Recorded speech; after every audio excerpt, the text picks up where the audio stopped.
Olá, pessoal, sejam bem-vindos aqui a mais um vídeo, né? Dando uma sequência, colocando uma aula extra aqui para vocês, voltado ao nosso mini curso de drenagem urbana, que foi realizado aí essa semana. Nós tivemos a última aula, né, na segunda-feira, e na semana passada também nós tivemos 3 aulas, então totalizando 4 aulas do nosso mini curso de drenagem urbana, que nós ministramos aqui no canal.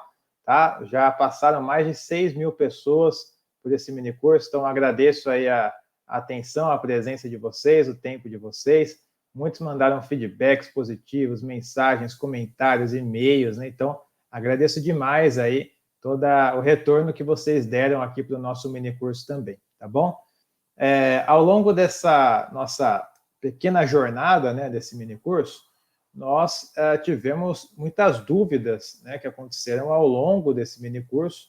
Muitas dessas dúvidas nós respondemos ao vivo mesmo, né, e outras tantas nós não conseguimos responder ao vivo, porque os comentários era humanamente impossível, né? Os comentários subiam ali, eu tentava acompanhar com alguns momentos de pausa, mas era muito difícil, então muita coisa acabou passando de dúvida aí de vocês, tá? Então, o que nós fizemos, até foi uma sugestão de um dos participantes, né, de tentar juntar as dúvidas mais recorrentes, mais frequentes que vocês enviaram ao longo desse mini curso, colocar ali num documento, né, num Word, num PDF, e responder essas dúvidas, né, porque a dúvida de um pode ser a dúvida de muitos, né? Então, uma sugestão aí de um dos participantes para a gente fazer esse apanhado geral dessas dúvidas e sanando essas dúvidas uma a uma, tá? Então, nós atendemos aí essa sugestão, né, essa consideração, e a nossa equipe separou ali as principais dúvidas, né, as dúvidas mais recorrentes que nós recebemos via WhatsApp, via e-mail, via comentário, via chat, né? Então, chegou de tudo quanto é lado, né? O pessoal realmente muito interessado ali no tema, né? Dá para ver que muitas pessoas já atuam na área, já têm uma pequena bagagem na área, outros ainda não atuam, né? Então é uma mescla geral aí dos participantes, né? E muitas dúvidas aí, dúvidas mais simples, mais complexas, né? Então a gente separou as dúvidas mais recorrentes que nós recebemos nesse período para compartilhar com vocês aqui, né? Além de esclarecer as dúvidas, fazer alguns comentários ali em cima também pertinentes a esses temas, tá? Então, sejam muito bem-vindos aí a mais esse vídeo. Esse vídeo não estava na programação do nosso mini curso, né, que eram só 4 dias, mas estamos desenvolvendo aí para atender essa solicitação e essa sugestão de vocês, beleza? Então, eu vou compartilhar aqui com vocês a minha tela, tá? E eu vou mostrar aqui as principais dúvidas que nós recebemos e vou tecendo os comentários em cima das nossas respostas também. Beleza? Então, vou compartilhar minha tela aqui com vocês. E aí vocês conseguem ver, então, a minha tela. Vou dar um zoom aqui para ficar mais fácil de enxergar. E aí alguns, né, nós recebemos mensagem, como eu disse, no YouTube, outros pelo WhatsApp, outros pelo e-mail, né? Alguns têm o nome da pessoa que perguntou, outras dúvidas não constam o nome, né? Então, a gente deixou como anônimo, né? Então, está meio mesclado aqui, até porque a gente recebeu esses questionamentos aí em várias redes, né? E por várias vias, tá certo? Então, vamos lá. Eu vou mostrar para vocês aqui as principais dúvidas e mostro uma dúvida, já mostro a resposta e faço um comentário. E assim a gente vai fazendo um ping-pong aí também, beleza? No final dessa explanação, pessoal, eu vou fazer alguns comentários também sobre os certificados, né, que muitos receberam, outros ainda não, tá? Sobre o contato de suporte, ok? E também sobre a plataforma sobre as águas, que está com as inscrições abertas, mas daqui a pouco já fecha, né? Então a gente vai fechar sexta-feira agora as inscrições. Então, se você ainda não entrou para a plataforma, né, a gente vai deixar o link aqui na descrição para você também garantir a sua vaga, beleza? Bom, vamos lá. Então, vamos iniciar aqui a primeira dúvida, né, da Valesca Avosani, né? Fala assim: professor, boa noite, né? Fiquei com a dúvida em relação à inclinação da sarjeta Z, não entendi como encontrar essa inclinação. Aí o que acontece, Valesca? Essa inclinação, primeiro falando o que é, né, a inclinação Z. é a relação de 1 na horizontal para Z na vertical, tá? Então, é bastante adotado, por exemplo, para taludes, né, essas inclinações. Por exemplo, um talude de aterro, o mais comum é se trabalhar com a inclinação 1,5 para 1, né? 1,5 para 1. O talude de corte, por exemplo, né, é mais comum se trabalhar com talude de 1 para 1. Né? Então, é a relação que nós temos na horizontal e na vertical. Tá? Inclusive, aqui está invertido. Né? Deixa eu corrigir aqui. Z e aqui 1. Tá? Então, quantos metros nós andaríamos na horizontal, né, para subir 1 metro na vertical? Tá? Então, talude de aterro 1,5 para 1, que dá uns 33 graus, né, 34 graus. Talude de corte 1 para 1, que daria uns 45 graus. E a nossa canaleta, né, nossa canaleta a gente trabalhou aqui com o valor, acho que aqui também está invertido, aqui, se eu não me engano, era 12, era 16, né? Nós trabalhamos com esse Z de 16, tá? Que são comumente adotados aí esses valores padronizados para as canaletas, né? Pegando até uma imagem aqui para você, aqui, ó. Tá? Então, seria esse Z aqui, né? Então, seria 1 na vertical por Z na horizontal. Né? Então, quanto que andaria em Z para subir aqui 1 metro? Né? Então, faz referência a essa inclinação aqui, ó, interna, né? Olhando aqui a parte central da rua. Né? Então, aqui nós estamos andando, né, em direção ao centro da rua. Qual que é essa inclinação da canaleta? Né? Existem alguns padrões aí, e a de 16, de 12, né, são medidas padronizadas, né? Então, nós utilizamos aqui a de 16, né, que é esse valorzinho que está aqui, e o que significa esse Z é essa relação, então, de Z na horizontal para 1 na vertical, certo? Vou marcar aqui em azulzinho, já como um ponto abordado. Outro ponto. Jéssica. José, estou acompanhando o minicurso e estou com uma dúvida quanto à execução. Né? A galeria fica no eixo do pavimento, onde as águas vão percorrer as sarjetas, entrar pelas bocas de lobo e com o ramal encaminhar aos tubos da galeria. Para um projeto mais simples, onde seria somente a captação fluvial, né, como eu analiso a instalação de bocas de lobo nesse sistema? Jéssica, é o seguinte, tá? A boca de lobo, você vai utilizar, vou até tirar um pouco essa telinha aqui, para ficar mais fácil de falar aqui com vocês. Então é o seguinte, Jéssica, a boca de lobo, né, a gente vai trabalhar com ela quando a sarjeta, né, não tiver mais capacidade de escoar a vazão, ok? Então, você comentou onde que utilizaria essa boca de lobo, né, essa boca coletora, né? A gente vai utilizar a boca de lobo coletora quando o nível d'água na sarjeta, né, então imagine que você tem a sarjeta lá, o nível d'água na sarjeta, né, começa a superar a altura da própria sarjeta, tá? Ou seguindo algum critério de projeto, né, aquele freeboard, que é a distância vertical, né, o desnível vertical da lâmina d'água e o topo da sarjeta, se você trabalhar com um freeboard ali mínimo, né, se você começa a ultrapassar a lâmina d'água desse freeboard, já é um ponto para você prever ali uma boca coletora, tá? Porque com a boca coletora, você vai retirar aquela quantidade de água do sistema, né? Então, a sarjeta ela está lá com a sua microvasão, né? E ela está escoando aquela vazão. A partir do momento que você não tem mais como escoar por aquela sarjeta, já vai começar a transbordar a sarjeta ou invadir a parte central da rua, aí você pode implantar, então, uma boca coletora nesse ponto, tá? Quando você implanta a boca coletora, a ideia é que todo aquele volume de água, aquela vazão, adentre, né, adentre a boca coletora, ok? Para que não tenha continuidade na sequência da sarjeta. Então, se a gente não tirar água nesse ponto que a sarjeta já está no limite, vai começar a transbordar, né? Então, a gente retirando a água, depois da boca coletora, a sarjeta vai começar zerada, vamos colocar assim, né? Então, vai começar a ter contribuição novamente ali do zero, né? Então, essa que é a ideia da gente colocar ali a boca coletora, e é um ponto para você avaliar onde que vai inserir, né? Quando a sarjeta já estiver no limite, ok? Bom, beleza. Outro ponto aqui, pessoal. Leandro Piran. Boa noite, José Costa. Ontem assisti a sua primeira aula do minicurso de drenagem urbana. Parabéns pela didática e pelo conteúdo. Obrigado, Leandro. Tenho algumas dúvidas e gostaria, se possível, de contar com o seu conhecimento para saná-las. 1. Sobre o coeficiente de deflúvio, escoamento superficial. Por exemplo, para um terreno gramado, podemos ter um coeficiente menor do que meio, mas, no meu entender, normalmente as chuvas mais intensas ocorrem em períodos de chuvas constantes, verão, em que o solo já se encontra totalmente saturado, como ocorre muito em regiões serranas aqui no estado do Rio de Janeiro.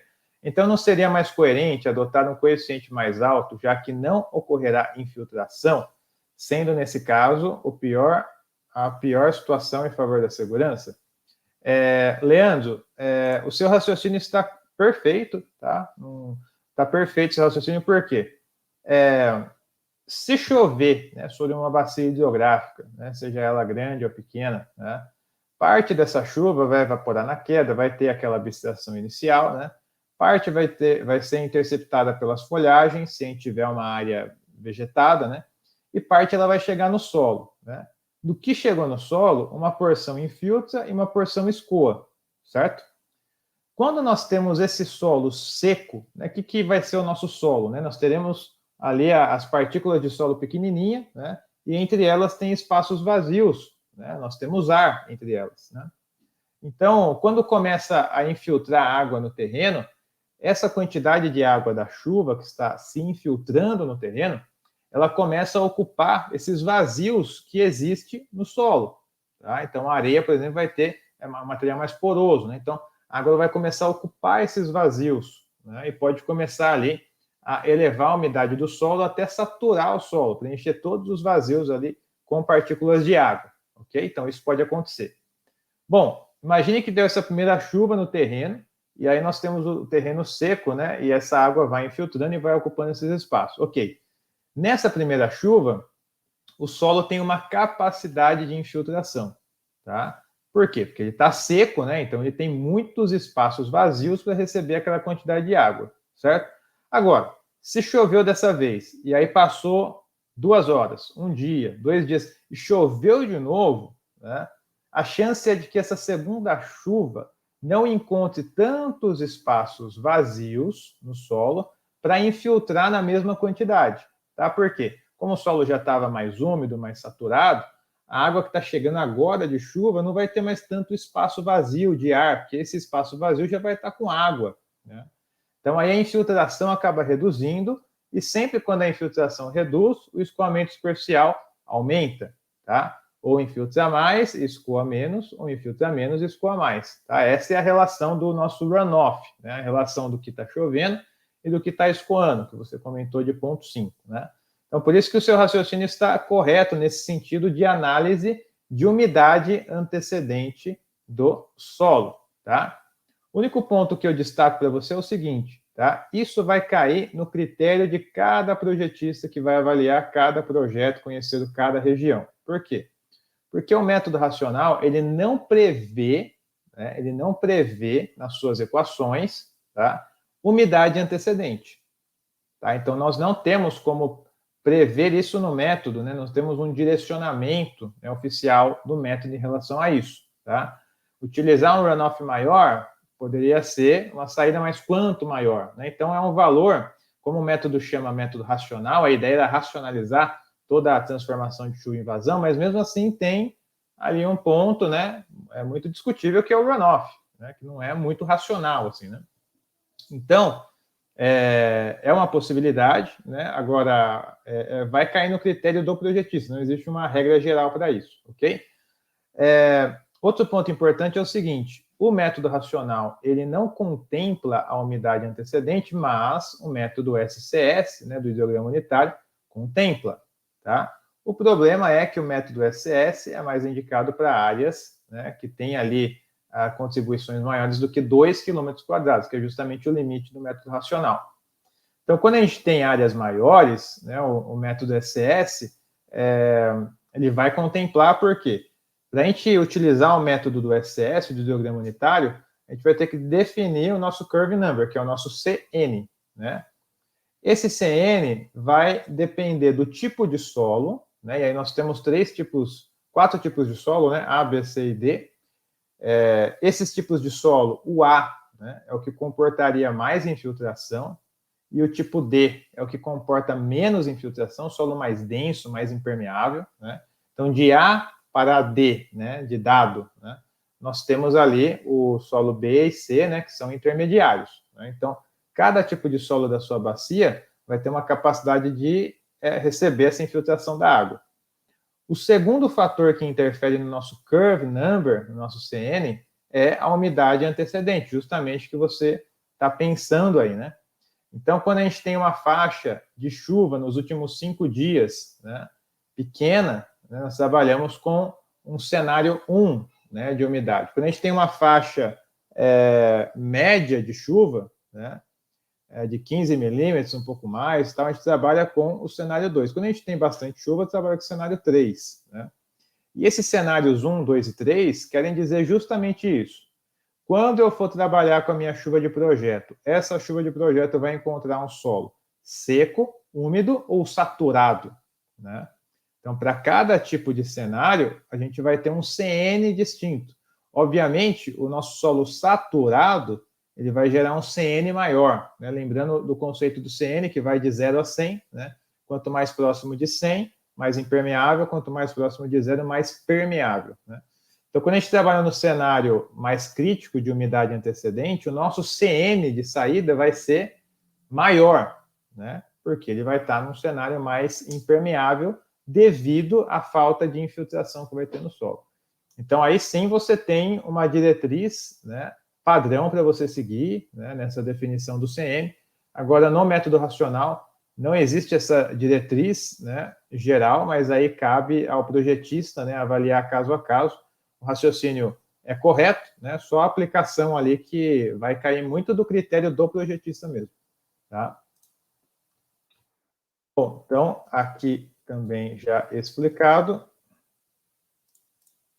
Vamos para mais uma pergunta aqui do Leandro. Sobre o tempo de concentração para pequenas áreas, é comum adotar 10 minutos? Lembro-me de ter visto isso em algum livro. Esse tempo influencia apenas para a obtenção da intensidade da chuva, certo? Então, se eu já souber a intensidade obtida por programa ou tabela, não preciso calcular. Olha, Leandro, eu costumo sempre calcular o tempo de concentração e sempre buscar métodos que mais represente, né, o tempo que realmente a água vai percorrer ao longo do trajeto, né, principal da bacia até o exutório. Eu sempre tento calcular e busco os métodos que mais atendem cada caso que eu vou desenvolver. Tá? A gente sabe que o tempo de concentração tem dezenas de equações, né? Inclusive tem um trabalho do Silveira, do Rio Grande do Sul, que ele faz a comparação de diversos tempos de concentração, valida os tempos de concentração, no caso, os métodos, né? E mostra quais são os métodos que tiveram os melhores resultados para a bacia urbana, bacia rural, né? Então, há um conhecimento, né, vasto, né, dentro dessa área de tempo de concentração, porque existem realmente muitos estudos, muitos métodos, né? E cabe a nós sabermos qual método nós vamos utilizar para cada caso. Bom, eu procuro sempre calcular o tempo de concentração, representar de forma aderida à realidade qual é o tempo de percurso que nós teremos naquela macro ou microbacia, ok? O tempo de concentração, até para você determinar a sua intensidade, você vai precisar dele, né? Como você colocou ali, seja na equação de chuva, ou seja por tabelas ou em softwares também, né? Então, você, como a gente tem, né, na equação de chuva o tempo da duração da chuva, e para o método racional a duração da chuva vai ser igualada ao tempo de concentração, então você acaba tendo que utilizar ele, né? Não tem muito como fugir dele. Então, trabalhar com valor fixo de tempo de concentração, eu já vi também essas adoções, né? Mas eu procuro sempre determinar o tempo de concentração mais próximo ali à realidade do projeto que vai ser desenvolvido. Tá? Bom, beleza aqui. Mais um ponto, então, pessoal, ainda do Leandro. Aqui já vai ser a pergunta 3, né? As normas pertinentes à drenagem urbana são somente as do DENIT e órgãos estaduais e municipais? Não existe NBR sobre o assunto? A NBR 1844 é somente para instalações prediais? É isso daí, tá, Leandro? Então, nós não temos, né, uma normativa nacional que dá uma diretriz unificada para todos os projetistas e tal. Não temos, nós temos ali do DENIT, sim, né, temos de alguns outros órgãos estaduais, como você colocou, manuais de prefeitura, manuais de órgãos, né, então nós temos, sim, essas diretrizes, né, mas ainda é um pouco pulverizado, né, nós não temos uma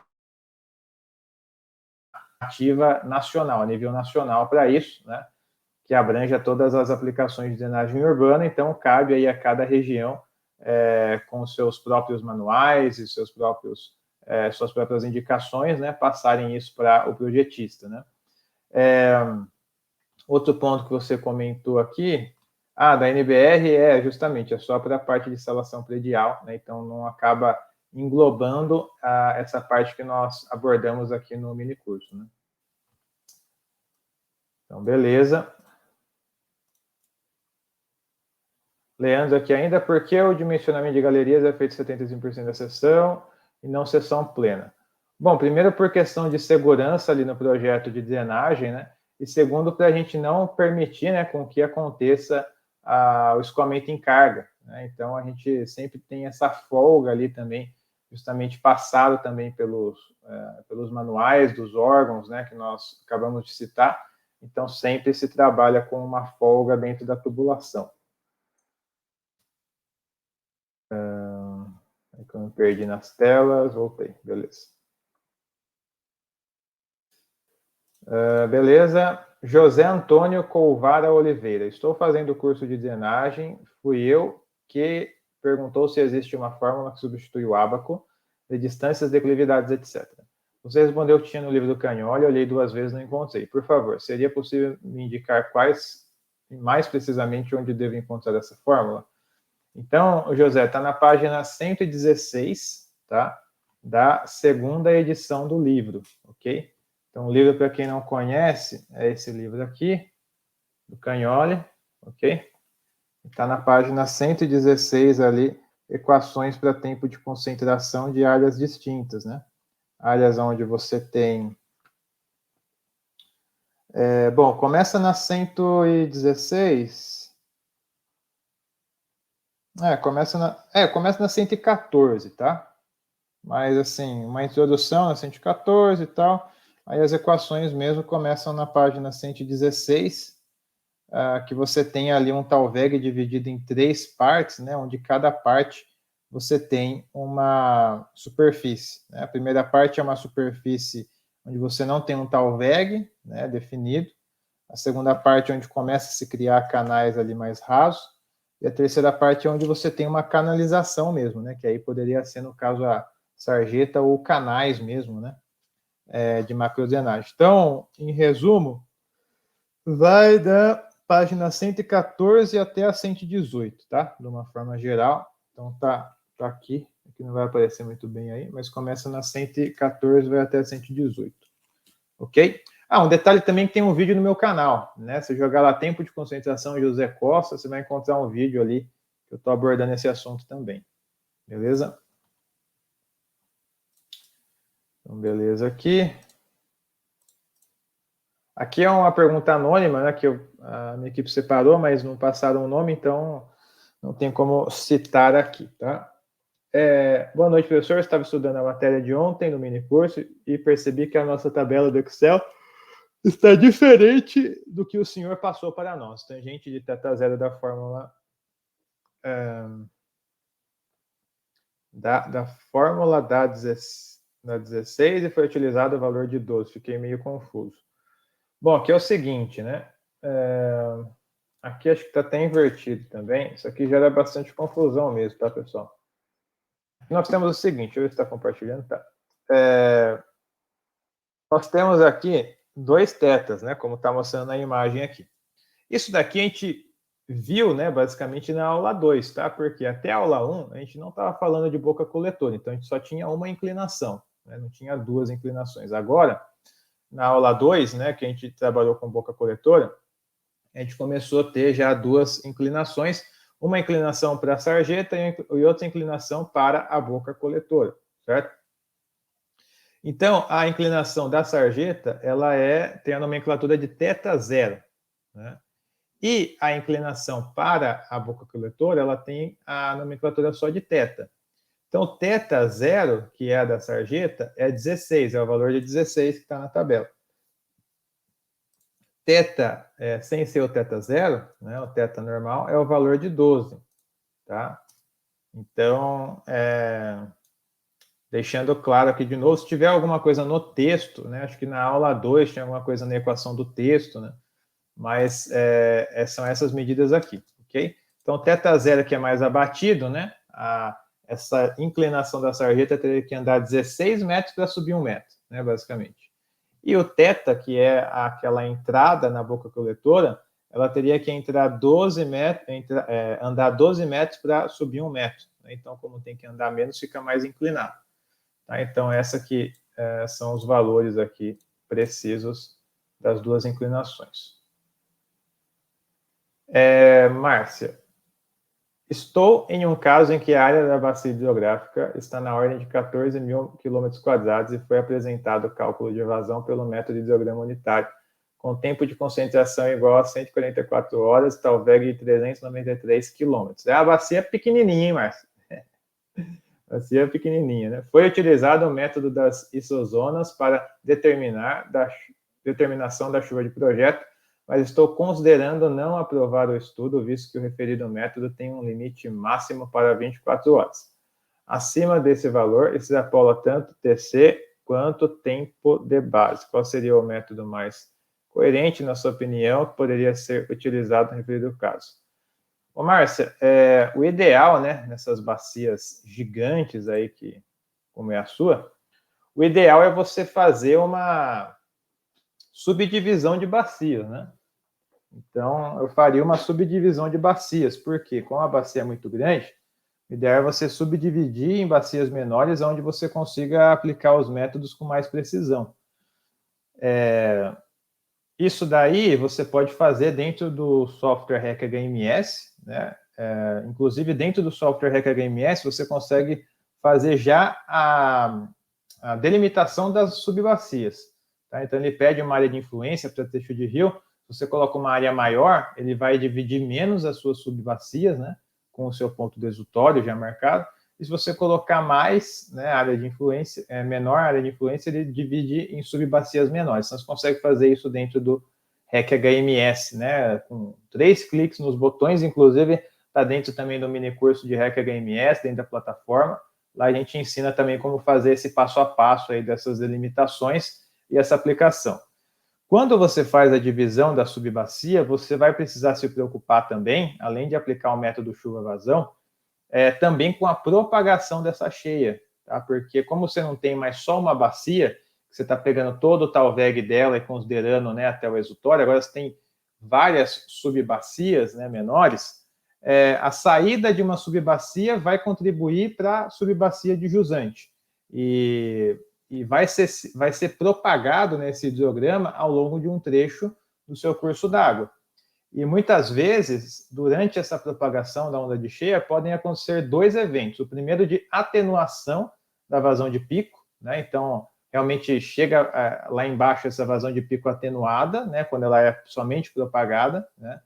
E também a translação da onda, que isso aí vai acontecer devido à extensão do curso d'água. Então, se preocupar com o método chuva-vazão, para essa discretização maior da bacia, com subbacias, né? Essa subdivisão. E para cada subbacia que vai ser gerado um hidrograma, propagar esse hidrograma com os métodos também que você encontra dentro do RecHMS, que a gente explica também dentro da plataforma. O mais usual é trabalhar com o método Muskinghan-Kunge. Tá? Não sei se você já conhece, né? É uma adaptação do método Muskinghan, que a gente tem a resolução dessa propagação com uma visão mais hidrológica e Muskinghan-Kunge com uma visão mais hidráulica, né? Inclusive, são métodos que estão também dentro do software RecHMS, que a gente aborda também na plataforma, né? Toda a estrutura dele de cálculo e tal, e também na parte prática utilizando software. Então, é um método aí bacana para fazer essa propagação também. Lembrando que é um efeito dominó, né? Então, uma bacia propaga para outra, ao mesmo tempo que essa outra tem a sua área de contribuição que vai somar no exutório. Então, vai ser uma somatória de vazões ali ao longo do trecho, né? Bom, beleza. Anônima, que também sempre acompanha os cursos que você oferece de hidrologia, macrodrenagem, e agora estou acompanhando o de drenagem urbana. Só tenho a agradecer que existem profissionais que têm esse engajamento para partilhar os conhecimentos. Não trabalho há muito tempo com drenagem, mas já adoro trabalhar com isso. E realmente só tenho a agradecer, pois está me ajudando muito a entender e conceber projetos melhores. Obrigado, Anônimo, pela mensagem. Trabalho na Prefeitura de Araucária, região metropolitana de Curitiba, Paraná, no setor de projetos de infraestrutura. A demanda de Araucária é grande para projetos. Normalmente elaboramos os projetos e rapidamente entram para a licitação e acabamos acompanhando a execução. O que agrega muito conhecimento, com certeza. No entanto, tenho me deparado com muitos casos em que usa açudes no bordo da pista. Mas o ponto que está me retirando o sono com relação à drenagem são esses açudes colados no bordo da pista e não somente açudes, são onde o Talveg intercepta a pista, certo? Não sei se estaria correto dizer que o Talveg percorre a bacia e acaba nessas bacias de contenção no bordo da pista, que seria os açudes. No caso, abaixo tenho 2 açudes, um no lado direito, outro menor no lado esquerdo. O maior do lado direito alimenta, o menor do lado esquerdo através de um extravasor e uma tubulação. Bom, aí é o seguinte, tá? Aí é o seguinte, você vai ter a sua bacia hidrográfica de montante, né, o trecho de montante, que vai contribuir, né, com o seu Talveg, que vai chegar no seu ponto aí, da sua pista, da sua rua. A montante da pista, pelo que eu estou entendendo, tem um acúmulo de água ali, como você cita, né? E para passagem sob a pista, você tem ali tubulações, algo do tipo, né? O que pode estar acontecendo? Tá? O que pode estar acontecendo? Pode estar acontecendo uma retenção de cheias natural, tá? Por quê? É natural entre aspas, né? Por quê?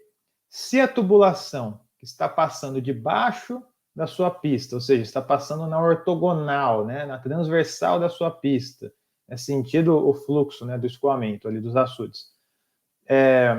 Se ela for menor, né, se ela tiver uma capacidade hidráulica menor do que a vazão que está chegando de montante, tá, o que vai acontecer?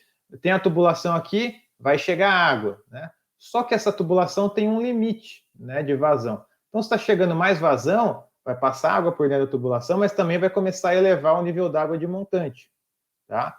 Parou de chover, vai começar a rebaixar o nível d'água de montante. Então, ocorre, talvez, né, pelo avançar, ocorra ali uma retenção dessa cheia, tá?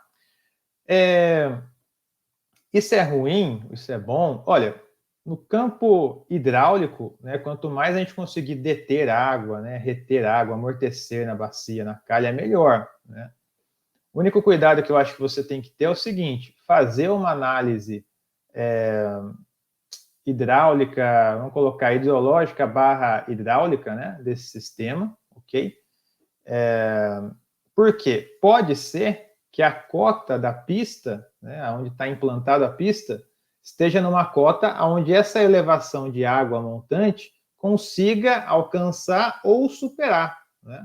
E aí, se superar, vai passar por cima da pista. Então, o seu açude de montante, né, somado à tubulação que passa debaixo da pista, né, esses dispositivos, né, fecha a conta para uma chuva de projeto, ou seja, ela vai trabalhar bonitinho assim mesmo, né? Tem aqui, imagine que a cota da pista está aqui em cima, né? Então aqui está chegando água, aí sobe, não chegou perto da pista e desce. Sobe, não chegou perto da pista e desce. Então, para a sua chuva de projeto, a maior lâmina aqui, ó, de retenção, ainda tem um freeboard até a sua pista, é maravilha, né? Você tem um sistema ali de retenção que está funcionando muito bem. Agora, se no período chuvoso a sua chuva de projeto chegar até a cota da pista ou ultrapassar, aí você vai ter um problema de extravasamento, né? Aí vai estar passando sobre a pista, e isso é bem arriscado. Porque se a água passa com velocidade, pode detonar aquele trecho ali de passagem, né? Para isso, o que eu sugiro? Que você avalie, então, esse sistema, principalmente de montante, né? Delimitar a bacia hidrográfica, ver qual que vai ser o hidrograma de chegada, né? Ter algumas seções batimétricas desse açude para você saber quanto que comporta ali de volume e fazer uma análise, né, de amortecimento de cheias, tá? Para isso, eu sugiro que você utilize, por exemplo, o método PULS, né, onde você consegue avaliar amortecimento de onda de cheia, né, em pequenos reservatórios, grandes reservatórios, tá? Esse método PULS também, pessoal, a gente aborda dentro do treinamento de hidrologia básica para engenheiros e aspirantes, que é um treinamento de 20 horas que está dentro da plataforma, tá? Então, lá a gente vê também um passo a passo teórico do método PULS, um passo a passo prático utilizando o Excel, um passo a passo mais prático ainda utilizando o REC HMS, tá? Então, lá você aprende todo esse passo a passo que eu estou comentando e você consegue determinar a cota de cheia, né, contando essa retenção e tudo mais, todo esse sistema que eu comentei, ok? Então, beleza. Marcado aqui. Wesley Miranda, participante do curso de drenagem urbana, não consegui obter resultado no Cisco. Tentei em 2 notebooks com Windows diferentes e nenhum gerou resultado. Como podemos ter acesso à planilha do dissipador? Primeiro, tenta reinstalar o Cisco, né? Às vezes deu algum bug aí na instalação. Segundo, a planilha, né, a planilha dissipador, o que acontece? Existem várias planilhas, tá? De bacia de dissipação, de bacia de enrocamento, de tapete de enrocamento, né? Todas essas planilhas estão disponíveis dentro da plataforma, né, sobre as águas. Além da plataforma, teve uma aluna aqui do minicurso que ganhou, né, as 70 planilhas. Então, aquele pacote, né, de 70 planilhas contempla essas planilhas de dissipação, ok? Não só a de bacia de enrocamento, mas também bacia por ressalto, né, e também tapete de enrocamento, ok? Então, está dentro da plataforma lá também. Beleza. Mais uma dúvida aqui, também anônimo, né, aluno não identificado. Fiquei na dúvida em como ele usou a declividade da rua para achar a vazão que chega na canaleta. Tá, chega na canaleta, certo? Na sarjeta, no caso, né? E depois usou a declividade da canaleta para encontrar a vazão que ela suporta. O que significa Z? Tá, então o que acontece? Vamos por partes, né? Primeiro, a inclinação do terreno para chegar na canaleta, na sarjeta. Isso daí vai depender da sua terraplenagem, tá? Essa é a resposta mais coerente, ok? No nosso exemplo, nós adotamos 0,5%, né? Então, a gente consegue observar as curvas de nível, né, que a gente tem uma declividade pequena ali entre as áreas dos lotes ali tal do nosso quarteirão, tá? Mas, na prática, eu teria que pegar essa declividade do quarteirão até chegar na rua, né, através ali do projeto de terraplenagem, né, ou em loco mesmo, se já tiver tudo executado, ok? E no nosso caso, a gente trabalhou com 0,5% ali como uma adoção, né, como se essa distância tivesse 0,5%, ok? Agora, a declividade da sarjeta também vai ser devido à sua topografia, ou seja, o seu grade da rua, tá? Então, você vai ter um perfil da rua, o seu grade da rua, e ele começa num ponto e termina em outro ponto, né? Então, essa inclinação da rua vai ser a inclinação que a gente vai usar para dimensionar a sarjeta, porque a sarjeta vai ser implantada nesse perfil da rua, então ela segue essa inclinação, certo? E, por fim, o Z da fórmula, né? O Z da fórmula é o que eu já tinha comentado aqui também na outra pergunta, né? Que é esse Z aqui, né? Então, é Z para 1. Quanto que teria que andar na horizontal para ter 1 metro na vertical? Tá? Então, a gente trabalhou com 16 para sarjeta e 12, se eu não me engano, para boca coletora. Mais uma dúvida aqui agora da Vânia. Sou engenheira civil, me chamo Vânia e sou do Rio de Janeiro. Estou fazendo seu curso de mini curso de drenagem urbana. Estou amando o seu conteúdo e sua didática magnífica. Obrigado, Vânia, pelo comentário. Não consegui acompanhar a aula 2 e estou aqui revendo e estou com uma dúvida em um cálculo. Pode me ajudar, por favor? Aí ela mandou aqui umas imagens que eu já coloquei a resposta aqui também, tá, pessoal?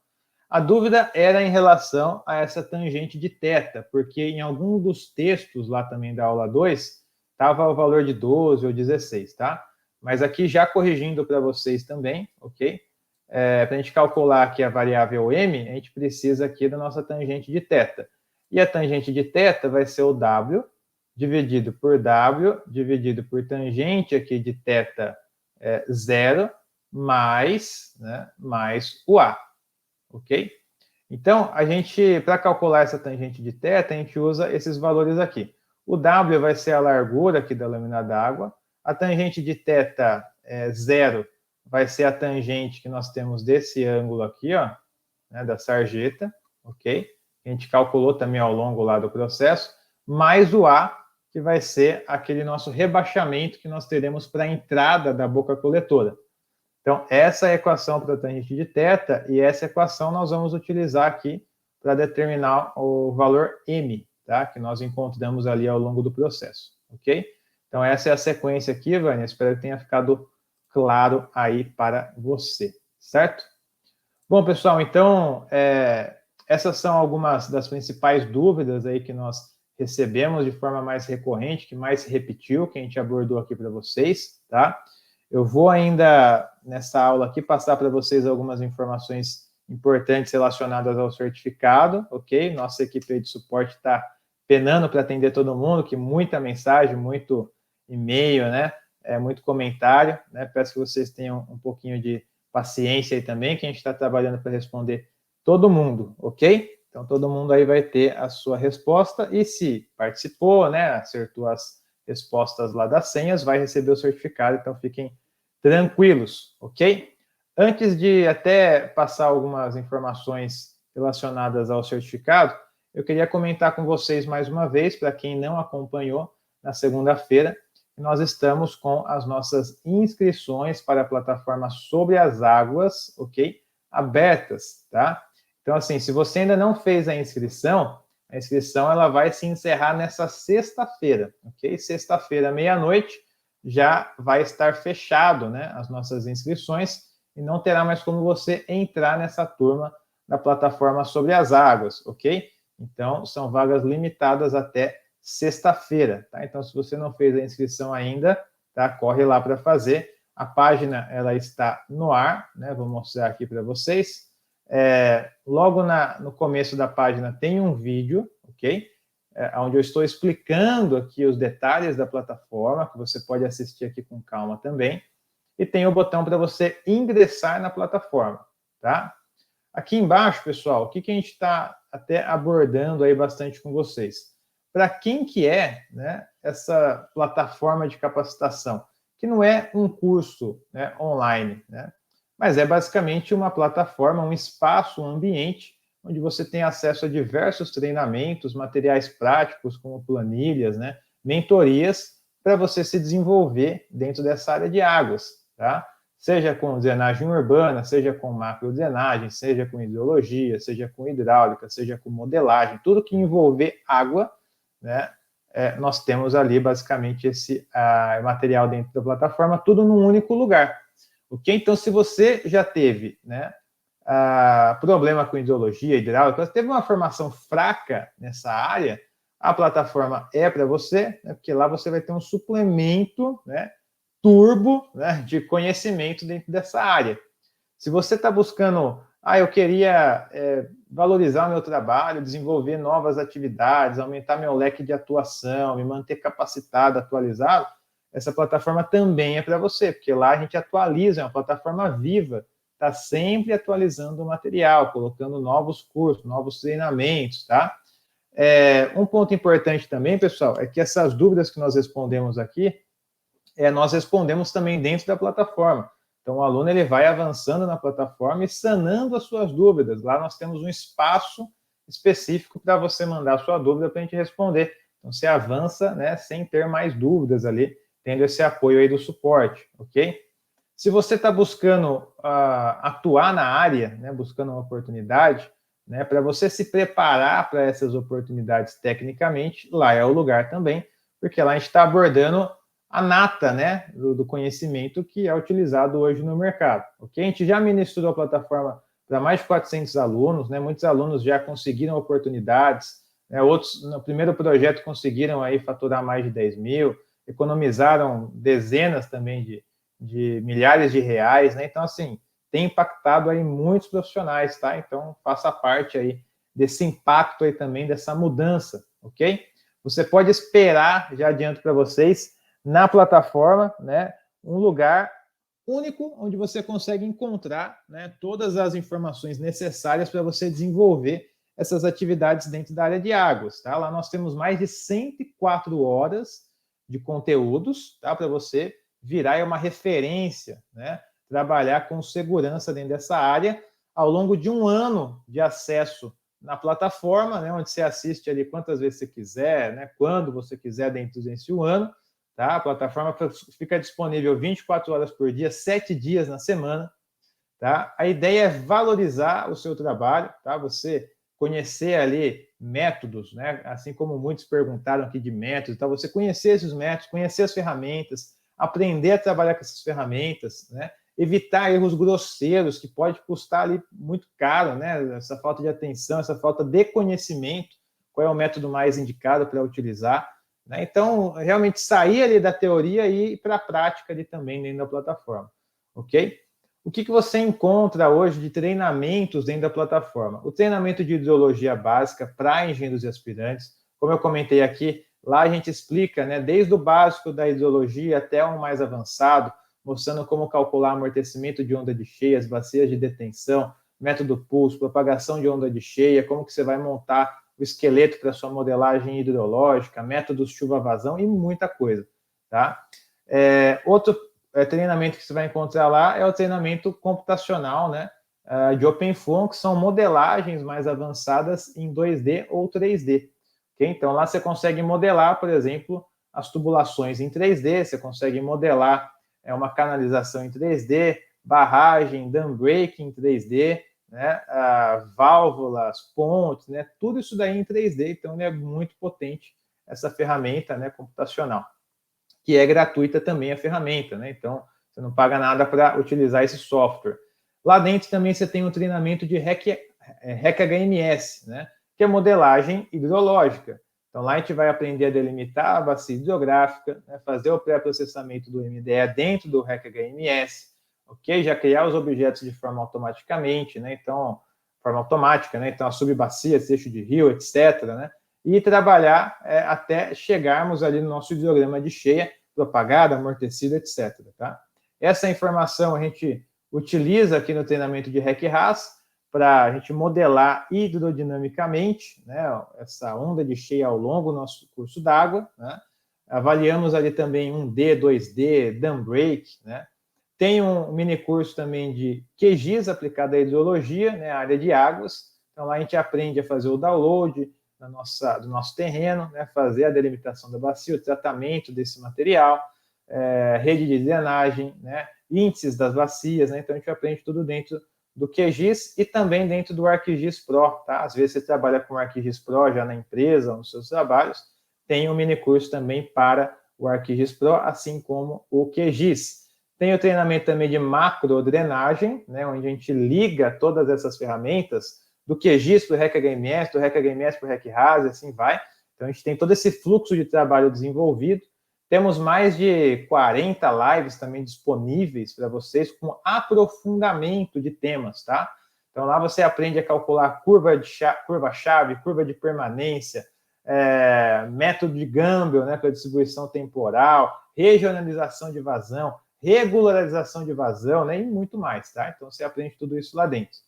Mini curso de drenagem urbana, esse que a gente ministrou nessa última semana, que também vai estar lá editado, disponível para vocês, tá?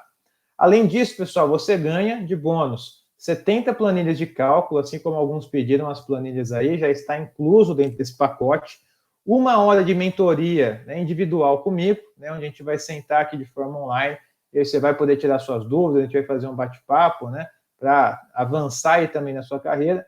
E também os bônus para você ter esse networking, né? Tanto da comunidade secreta no Facebook, né? Secreta porque só os alunos têm acesso, como também do grupo de WhatsApp, certo? Aqui tem vários alunos, né? Profissionais aqui comentando sobre os treinamentos, então se você quiser assistir aqui também, tem vários testemunhos aqui, né? Da experiência desses profissionais e estudantes que passaram aqui pela plataforma, tá? A oferta especial, né, pessoal, é de 12 de R$ 99,50, ok? Então, esse aqui é o preço, né, para você entrar na plataforma, ou R$ 997 à vista, com 7 dias de garantia. Então, se você falar assim, e se eu não gostar da plataforma, você tem 7 dias ali para você sair da plataforma e ter o seu dinheiro de volta. Então, fiquem tranquilos, né? Se você, por algum motivo, você nem falar um motivo, né? Mas não quiser seguir, você tem o seu investimento de volta, tá? Então, como a gente sempre fala, né? É um investimento, né? Que vocês fazem em vocês mesmos, no conhecimento de vocês, né? Muitos alunos aí investiram R$ 700 para entrar na plataforma no ano passado, e já faturaram dezenas de milhares de reais, economizaram dezenas de milhares de reais com o conhecimento da plataforma, né? Outros que não tinham tempo, né? Mas justamente pela questão da plataforma, a gente já avançar com os temas, driblando ali, livre de erros, vamos colocar assim, né? Então, vários erros que dá em software, né? No Swing, no Hack HMS, no Hack RAS, que quando você for trabalhar com eles, né, até você achar o porquê daquele erro, achar qual que é a raiz dele, você perde muito tempo, né? Então, a plataforma vai otimizar o seu tempo, né? Já vai mostrar um caminho ali certeiro para você seguir, ok? Então, essa que é a ideia da plataforma, tá? E aqui tem um pouquinho também do meu histórico, tá? Então, o link de inscrição está aí na descrição desse vídeo. Se você ainda não garantiu a sua vaga, tá? Garanta agora, porque as vagas vão acabar, tá bom? Nessa sexta-feira, então nós teremos esse limite de tempo aí para o pessoal se inscrever, certo? Então, sobre agora o certificado, pessoal, eu deixei também na descrição desse vídeo o nosso WhatsApp, ok, de suporte. Caso você tenha preenchido o formulário, tenha lá dado 100%, né, acertou todas as respostas, né, mas não recebeu na caixa de entrada nem no spam, aí você manda uma mensagem lá no WhatsApp de suporte que a gente está respondendo todo mundo. Peço um pouquinho de paciência, mas a gente está respondendo todo mundo, ok? Os certificados, então, pessoal, já foram emitidos uma leva na segunda, uma leva ontem, vão ser mais emitidos hoje também, amanhã. Então, ao longo da semana, a gente vai emitindo conforme aí vocês forem passando o feedback aí também no WhatsApp de suporte, tá? Se vocês não receberam ainda, certo? Então, fica aí o suporte, o contato aqui na descrição, tá bom? Agradeço aí a atenção de vocês mais uma vez aqui, né? Mais uma aula aqui, respondendo aí essas dúvidas mais recorrentes, tá bom? Se você ainda não se inscreveu na plataforma, esse é o momento, tá? Clica aí no link da descrição e eu te espero lá dentro da plataforma, tá? Vai ser um ano aí de muito crescimento profissional para você. Pode apostar, tá bom? Escreve aí o que eu estou falando, depois você me cobra quando acabar a plataforma, tá bom? O tempo da plataforma, tá bom? Então, pessoal, se cuidem. Grande abraço aí para vocês, até uma próxima oportunidade, mantemos o contato, tá bom? Fiquem com Deus. Tchau, tchau.